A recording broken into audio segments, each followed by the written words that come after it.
ಅರಸನಕೋಟೆ ಅಖಿಲಾಂಡೇಶ್ವರಿ,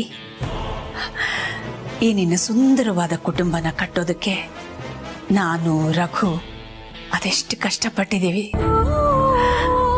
ಈಗ ನಮ್ಮ ಕುಟುಂಬಕ್ಕೆ ಹೊಸ ಸದಸ್ಯೆಯ ಆಗಮನ ಆಗ್ತಾ ಇದೆ. ನನ್ನ ಜವಾಬ್ದಾರಿಯ ಹೊರೆನ ಇಳಿಸೋ ಸಮಯ ಬಂದಿದೆ. ಸೊಸೆ ಬರ್ತಿದ್ದ ಹಾಗೆ ಸಂಸಾರ ಬೆಳೀತಾ ಹೋಗುತ್ತೆ.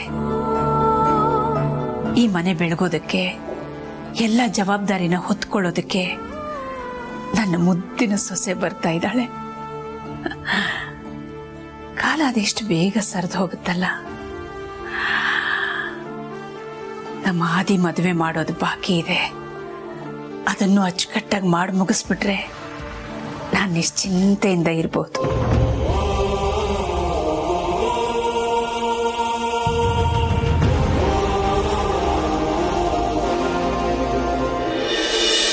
ಗುರೂಜಿ, ನನ್ನನ್ನು ಯಾಕೆ ಹಿಂಗೆ ಮೂಲೆಯಲ್ಲಿ ಹಾಕಿ ಕೂರಿಸ್ತಾ ಇದ್ದೀರಾ? ಬಿರಿಯಾನಿ ಬಡಿಸ್ತೀರಾ?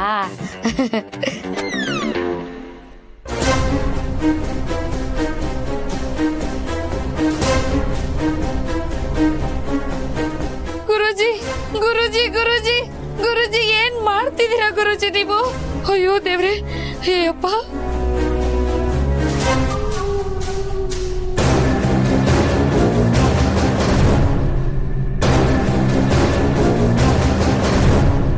ಇದು ಮ್ಯಾಚ್ ಬಾಕ್ಸ್. ಗುರೂಜಿ, ದಯವಿಟ್ಟು ಇಂಥ ಕೆಲಸ ಮಾತ್ರ ಮಾಡಬೇಡಿ. ಈ ಎಕ್ಸ್ಪೆರಿಮೆಂಟ್ ನನ್ ಮೇಲೆ ಮಾತ್ರ ಪ್ರಯೋಗ ಮಾಡಬೇಡಿ ಗುರೂಜಿ. ನಾನೇನಾದ್ರೂ ಸತ್ರೆ ಪಿಶಾಚಿಯಾಗಿ ನಿಮ್ಮನ್ ಮಾತ್ರ ನೆಮ್ಮದಿಯಾಗಿರಕ್ ಬಿಡಲ್ಲ.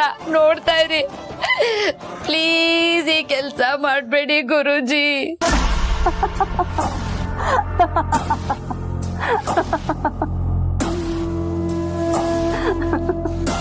ಜೀವದ ಮೇಲೆ ಅಷ್ಟೊಂದು ಆಸೆ ಇದೆಯಾ? ಜೀವ ಜೀವನ ಎರಡೂ ತುಂಬಾ ಮುಖ್ಯ ಗುರೂಜಿ. ನಾನೇನೇನೋ ಕನಸು ಕಂಡಿದ್ದೀನಿ, ಅದೆಲ್ಲ ನೆರವೇರ್ಬೇಕಲ್ವಾ? ಅದೆಲ್ಲ ಈಡೇರಕ್ ಮುಂಚೆನೆ ನಾನು ಹೊಗೆ ಹಾಕೋಬಿಟ್ರೆ ನನ್ನ ಆತ್ಮ ಶಾಂತಿ ಸಿಗಲ್ಲ ಗುರೂಜಿ, ಶಾಂತಿ ಸಿಗಲ್ಲ. ಋಣ ಮುಗಿದ್ಮೇಲೆ ಹೊರಡ್ಲೇಬೇಕು. ಅಪಘಾತ, ಹೃದಯಘಾತ, ಜಿಗುಪ್ಸೆ, ಆತ್ಮಹತ್ಯೆ ಇವೆಲ್ಲ ಬರೀ ಕಾರಣ ಅಷ್ಟೆ. ಗುರೂಜಿ, ನಿಮ್ಮನ್ನ ಅರ್ಥ ಮಾಡ್ಕೊಳ್ಳೋದೇ ಕಷ್ಟನಪ್ಪ. ಯಾವ ಸಂದರ್ಭದಲ್ಲಿ ಏನ್ ಮಾತಾಡ್ತೀರಾ, ಹೇಗ್ ನಡ್ಕೋತೀರಾ ಅಂತ ನನ್ನ ಕೈಲಿ ಈಗಲೂ ಅರ್ಥ ಮಾಡ್ಕೊಳಕ್ ಆಗ್ತಾ ಇಲ್ಲ. ಯಾಕೆ ಗುರೂಜಿ ನೀವ್ ಹಿಂಗೆ? ಏನಿ ಪ್ರಾಬ್ಲಮ್? ನಾನಿರೋದೇ ಹೀಗೆ. ಸರಿ ಬಿಡಿ ಗುರೂಜಿ, ಇವಾಗ ಕ್ಲೈಮ್ಯಾಕ್ಸಿಗೆ ಬರೋಣ ಗುರೂಜಿ. ಏನ್ ನಿಮ್ ಪ್ಲಾನು?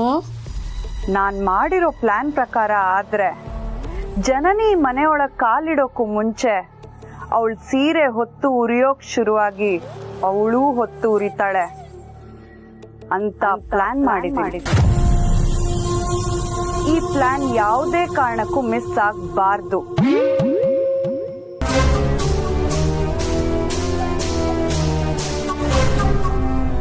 ಗುರೂಜಿ,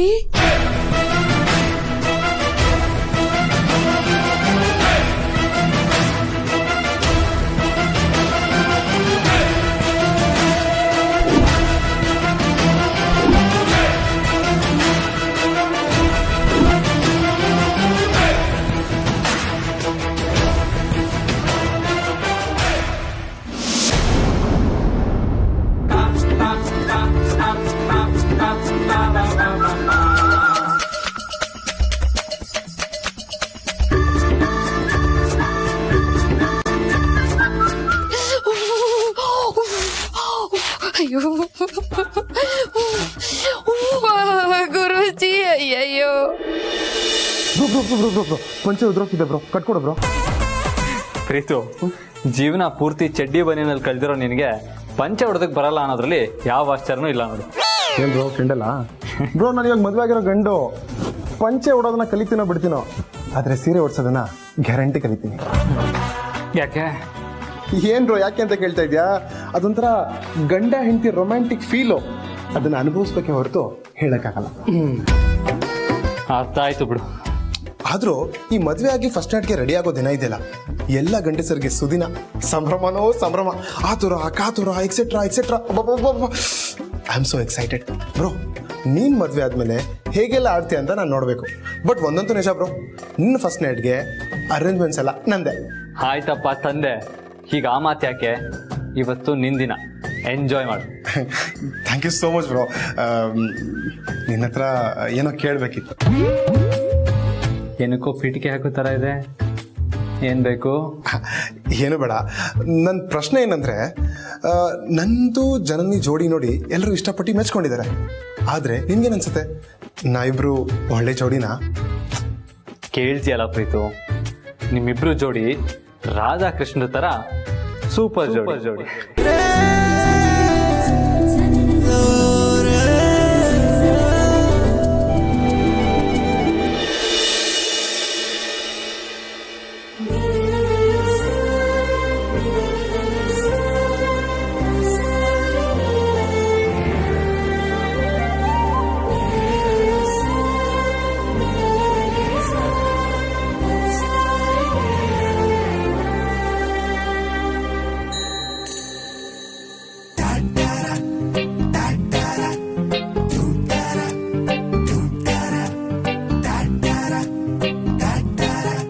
ಪಾರ್ವತಿಯವರೇ,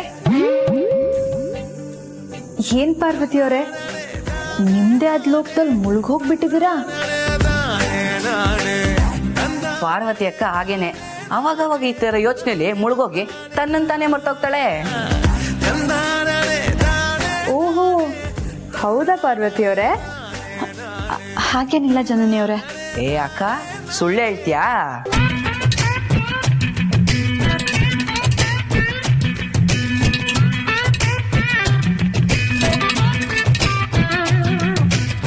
ಸರಿ ಸರಿ, ಅದೆಲ್ಲ ಬಿಡಿ.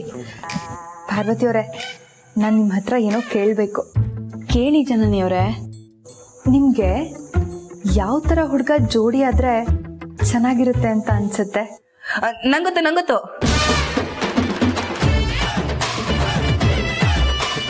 ಇಲ್ಲ ನಂಗೊತ್ತಿಲ್ಲ.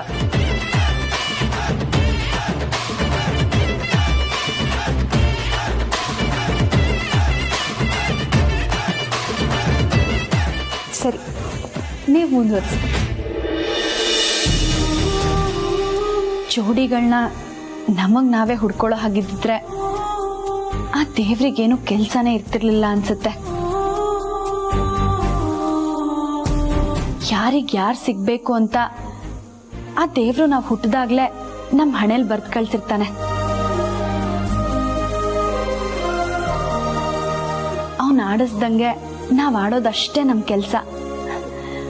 ಅದಕ್ಕೆ ಅಲ್ವಾ ದೊಡ್ಡೋರು ಹೇಳೋದು, ಮದ್ವೆ ಅನ್ನೋದು ದೇವಲೋಕದಲ್ಲೇ ನಿಶ್ಚಯ ಆಗಿರುತ್ತೆ ಅಂತ.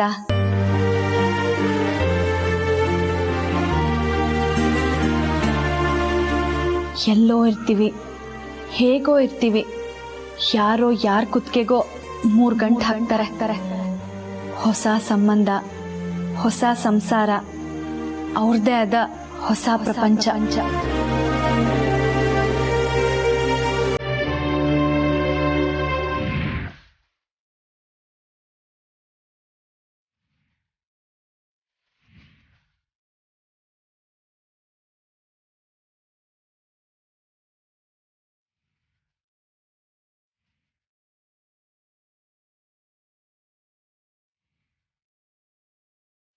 ಆದ್ರೆ ಇನ್ ಕೆಲವ್ರಿಗೆ ಅವ್ರು ಇಷ್ಟಪಟ್ಟವ್ರನ್ನ ಮದ್ವೆ ಆಗಿದ್ರು ಅವ್ರ ಜೊತೆ ಒಟ್ಟಿಗೆ ಬಾಳೋ ಅದೃಷ್ಟ ಇರೋದಿಲ್ಲ.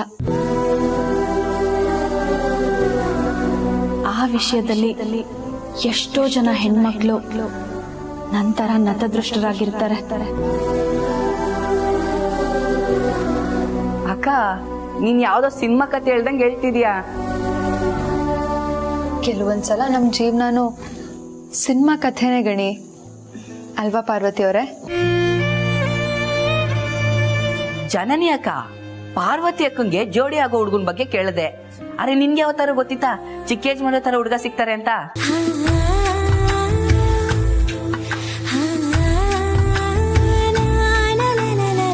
ಇಲ್ಲ, ನಾನ್ ಬೆಳೆದ ವಾತಾವರಣನೇ ಬೇರೆ, ಪ್ರೀತು ಪ್ರಪಂಚನೇ ಬೇರೆ. ನಮ್ಮಿಬ್ರ ಮಧ್ಯೆ ಪ್ರೀತಿ ಹೇಗ್ ಬಂತು ಅಂತಾನೆ ನನಗೆ ಈಗಲೂ ಅರ್ಥ ಆಗ್ತಾ ಇಲ್ಲ.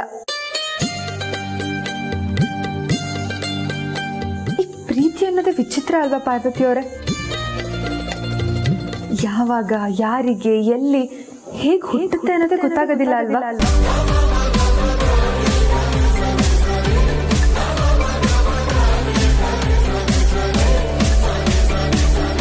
ಪ್ರೀತಿ ಅನ್ನೋದೇ ಹಾಗೆ, ಅದು ಹೇಳಿ ಕೇಳಿ ಬರಲ್ಲ.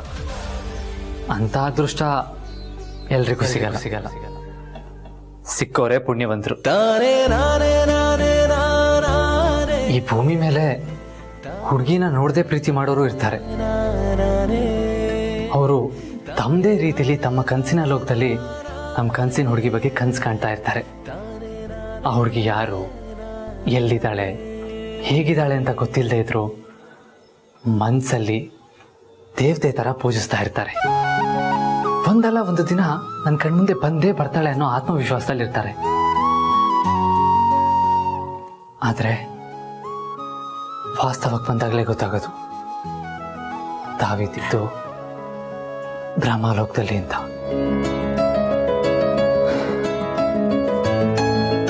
ಬ್ರೋ, ಕಾಣದೇ ಇರೋ ಹುಡುಗಿ ಬಗ್ಗೆ ಇಷ್ಟೊಂದೆಲ್ಲ ಕೆಡ್ಸ್ಕೋಬೇಕಾ? ಪ್ರೀತು, ಜನರು ನೀನು ನೋಡಿದಾಗ ನಿನಗೆ ಯಾಕೆ ಲವ್ ಆಯಿತು? ಗೊತ್ತಿಲ್ಲ, ಬಟ್ ಶಿ ಇಸ್ ಬ್ಯೂಟಿಫುಲ್. ಅವಳ ಕ್ಯಾರೆಕ್ಟರ್ ಇಷ್ಟ ಆಯಿತು. ಅವಳು ಆಡೋ ಮಾತು, ಅವಳು ನಡ್ಕೊಳ್ಳೋ ರೀತಿ, ಹೇಳೋಕೋದ್ರೆ ಒಂದ ಎರಡ. ನಿನ್ನ ಪ್ರೀತಿ ಬಗ್ಗೆ ನೀನು ಏನೇ ಹೇಳಿದ್ರು ಫಸ್ಟ್ ಹೇಳ್ದೆಯಲ್ಲ, ಏನು ಬ್ಯೂಟಿಫುಲ್, ಅದೇ ಮನ್ಸಿಗೆ ಕಾಡೋದು. ಆಗಲೇ ಮನಸ್ಸಲ್ಲಿ ಪ್ರೀತಿ ಅನ್ನೋ ಬೇರೂರೋದು. ಆಮೇಲೆ ನೀನು ಹೇಳ್ದಾಗೆ ಕ್ರಮೇಣ ಅನುಗುಣವಾಗಿ ಮನಸ್ಸಲ್ಲಿ ಪ್ರೀತಿ ಚಿಗುರ್ತಾ ಹೋಗುತ್ತೆ. ಒಬ್ಬೊಬ್ಬೊಬ್ಬೊಬ್ಬ, ಏನ್ರೋ ನೀನು ಪ್ರೀತಿ ಬಗ್ಗೆ ಈ ಥರ ಹೊಗಳ್ತಾ ಇದೆಯಾ? ಆ್ಯಕ್ಚುಲಿ ನನಗಿಂತ ಮುಂಚೆ ನಿನಗೆ ಮದುವೆ ಆಗಬೇಕಾಗಿತ್ತು. ಹಾಗಾಗಿದ್ದಿದ್ರೆ ನನಗೆ ಸಿಗೋ ಅದಕ್ಕೆಯಿಂದ ನನ್ನ ಲವ್ಗೆ ಟಿಪ್ಸ್ ಇಸ್ಕೊಳ್ತಿದ್ದೆ. ಎನಿವೆ, ಆ ದೃಶ್ಯ ನನಗಿಲ್ಲ. ಇನ್ನೂ ಸ್ವಲ್ಪ ದಿನ ವೆಯ್ಟ್ ಮಾಡ್ತೀನಿ.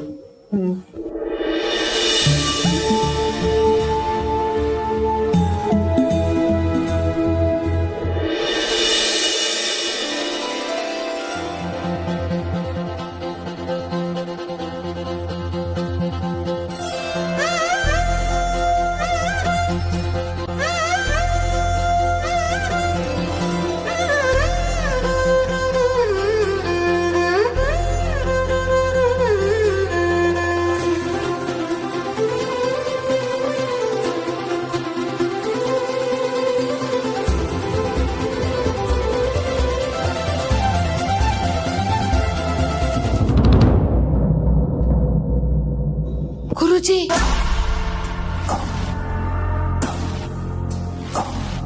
ಅಲ್ಲಿ ನೋಡಿ ಗುರುಜಿ.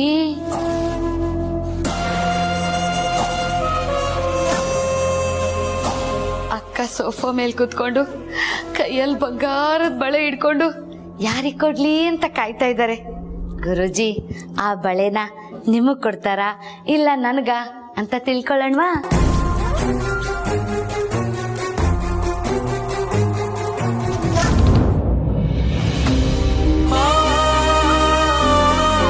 ನೀನ್ ಯಾವತ್ತಿದ್ರು ಅರಸನ ಕೋಟೆಯ ಸೊಸೆನೇ.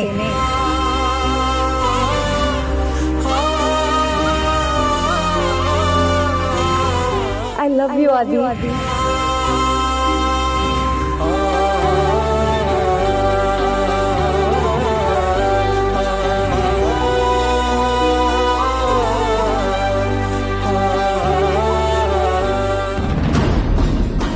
ನಿಮಗೆ ಕೊಡ್ಬೇಕಾಗಿರೋದೆಲ್ಲ ಕೊಟ್ಟಾಗಿದೆ. ಇನ್ನೇನೇ ಇದ್ರು ನನ್ ಸರ್ದಿ. ಓಹೋ, ಹಾಗಿದ್ರೆ ಈ ಅರಸನ ಕೋಟೆ ಆಸ್ತಿ ಮೇಲೆ ನಿಮಗೂ ಕಣ್ಣಿದೆ ಅಂತಾಯ್ತು. ಕೆಲವರಿಗೆ ಆಸ್ತಿ ಮೇಲೆ ಆಸೆ ಇಲ್ಲ ಅಂದ್ರು ಯಾರಾದ್ರೂ ಕೊಡ್ತೀನಿ ಅಂದಾಗ ಬೇಡ ಅನ್ನಕ್ಕಾಗಲ್ಲ. ನನಗಿರೋ ಆಸ್ತಿನೇ ಇನ್ನು 100 ವರ್ಷ ಸುಖವಾಗಿ ಬಾಳ್ಬೋದು. ಹಾಗಿರುವಾಗ ಈ ಅರಸನ ಕೋಟೆ ಆಸ್ತಿ ಮೇಲೆ ನನಗ್ಯಾಕೆ ಕಣ್ಣಿರುತ್ತೆ?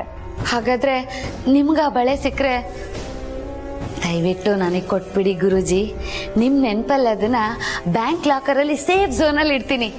ಯಾಕೆಂದ್ರೆ ಗೋಲ್ಡ್ ರೇಟು ಗಗನಕ್ಕೇರಿದೆ. ವಯಸ್ಸಾದ ಕಾಲಕ್ಕೆ ಉಪಯೋಗಕ್ಕೆ ಬರುತ್ತೆ ಅಂತ. ನನಗ್ ಬೇಕಾಗಿರೋದು ಆ ಬಳೆ ಅಲ್ಲ, ಈ ಮನೆ ಹಿರಿ ಸೊಸೆಯಾಗಿ ಆ ಬಳೆ ತೊಡೋ ಅಧಿಕಾರ. ಈ ಅರಸನ ಕೋಟೆ ಮೇಲೆ ಕಾಲಿಟ್ಟು ನಿಲ್ಲೋ ಅಧಿಕಾರ ಬೇಕು. ಹಾಗಾದ್ರೆ ನಡೀರಿ ಗುರೂಜಿ, ಈಗ್ಲಿಂದಾನೆ ನಿಮ್ಮ ಅಧಿಕಾರನ ಚಲಾಯಿಸೋಕೆ ಶುರು ಮಾಡಿ. ಒಳ್ಳೆ ಕೆಲಸಕ್ಕೆ ತಡ ಮಾಡಬಾರ್ದು. ಕಮಾನ್ ಗುರುಜಿ, ಕಮಾನ್.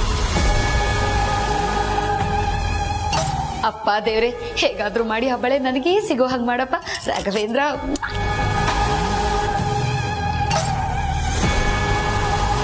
ಅತ್ತೆ, ಅನುಷ್ಕಾ ಬಾಬಾ. ಅಯ್ಯೋ ಅಯ್ಯೋ ಅಯ್ಯೋ ಅಯ್ಯೋ ಅಕ್ಕ, ಎಷ್ಟು ಚೆನ್ನಾಗಿದೆ ಈ ಬಳೆಗಳು. ನನ್ನ ಅಮೃತ ಹಸ್ತದಿಂದ ಒಂದ್ಸಲ ನಾನು ಮುಟ್ ನೋಡ್ಲಾ ಅಕ್ಕ? ತಗೋ. ಅಯ್ಯೋ ಅನುಷ್ಕಾ, ಈ ಕಡೆ ಬನ್ನಿ. ಬಾಬಾ ಬಾಬಾ ಬಾಬಾ ಬಾಬಾ, ಎಷ್ಟು ಭಾರ ಇದೆಯಕ್ಕ ಈ ಬಳೆಗಳು. ಇದು ನನ್ನ ಕೈಗಿಂತ ಈ ಮನೆ ಹಿರಿ ಸೊಸೆ ಕೈಗೆ ತುಂಬಾ ಚೆನ್ನಾಗಿ ಕಾಣಿಸುತ್ತಕ್ಕ. ಅನುಷ್ಕಾ, ಇಲ್ಲಿ ಕೈ ಕೊಡಮ್ಮ. ದಾಮಿನಿ, ನಿಲ್ಸು.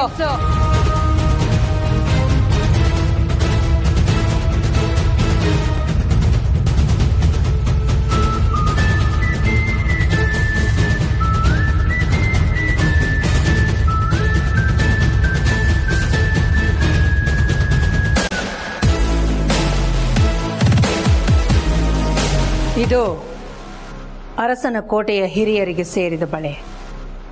ಇದನ್ನ ತೊಡಸ್ಬೇಕಾಗಿರೋದು ಸೊಸೆಯಾಗಿ ಬರಬೇಕಾಗಿರೋ ಅನುಷ್ಕನ್ಗಲ್ಲ, ಸೊಸೆಯಾಗಿ ಬಂದಿರೋ ಜನನಿ ಕೈಗೆ.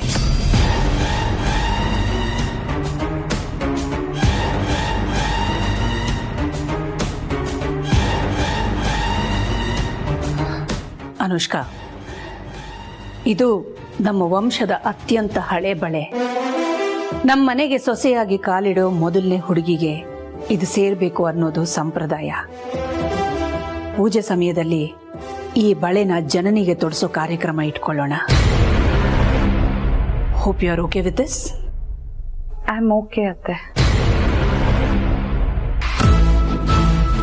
ಅಲ್ಲಿವರೆಗೂ ಇದು ದೇವ್ರ ಮನೆಯಲ್ಲಿರುತ್ತೆ, ಗೊತ್ತಾಯ್ತಾ? ಗೊತ್ತಾಯ್ತಕ್ಕ, ಚೆನ್ನಾಗೆ ಗೊತ್ತಾಯ್ತು. ತಪ್ಪಾಯ್ತು, ಸಾರಿ ಅಕ್ಕ. ತಗೊಳ್ಳಿ. ಹ್ಮ್.